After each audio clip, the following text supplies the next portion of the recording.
Setelah masuk dalam daftar pencarian orang, Aibtu FN, anggota Sabara Polres Lubuk Linggau yang menganiaya debt kolektor menyerahkan diri ke Polda Sumsel Senin siang kemarin.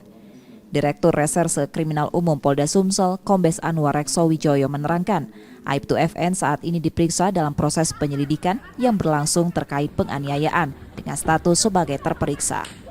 Tidak hanya soal laporan debt kolektor terhadap Aibtu FN yang diproses, namun sebaliknya, karena diduga adanya ancaman debt kolektor saat akan mengambil paksa mobil dengan memeriksa debt kolektor lainnya dan pengumpulan alat bukti.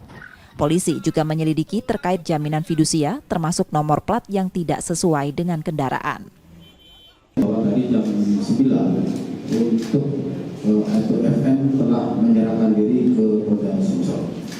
Ya, dengan dikawal dari personil Intel dan Reskrim Polres Lubuk Linggau.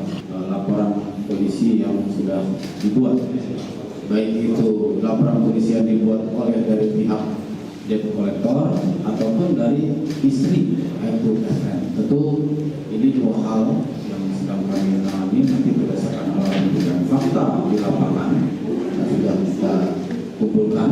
Nah, ini akan kita sampaikan hasilnya berikut nanti. Aibtu FN menjalani pemeriksaan di Bid Propam Polda Sumsel mengakui perbuatannya. Melalui Kabid Propam Polda Sumsel, Kombes Agus Halimudin, Aibtu FN mengaku panik dan mencoba melawan pada ancaman atau tindakan arogan 12 debt kolektor yang menghadangnya saat ia bersama istri dan anak. Senjata tajam yang digunakan Aibtu FN untuk melukai debt kolektor dan mobil beserta STNK disita sebagai barang bukti. Dan sudah kita temukan juga barang bukti berupa mobil yang kemarin yang di TKP, bangsa, kemudian sangkur, ya tapi bukan sangkur ini, tapi sangkur yang dijual secara umum, jadi dijual umum.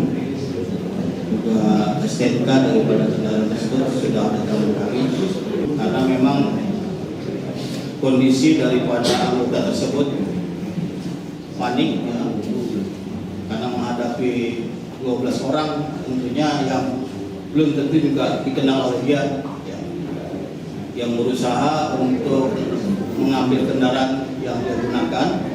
Sementara senjata airsoft gun dibuang ke sungai, kini Aibtu FN akan ditempatkan di Patsus selama 30 hari. Reski Oktora, Muklas Diferensial, Kompas TV, Palembang, Sumatera Selatan.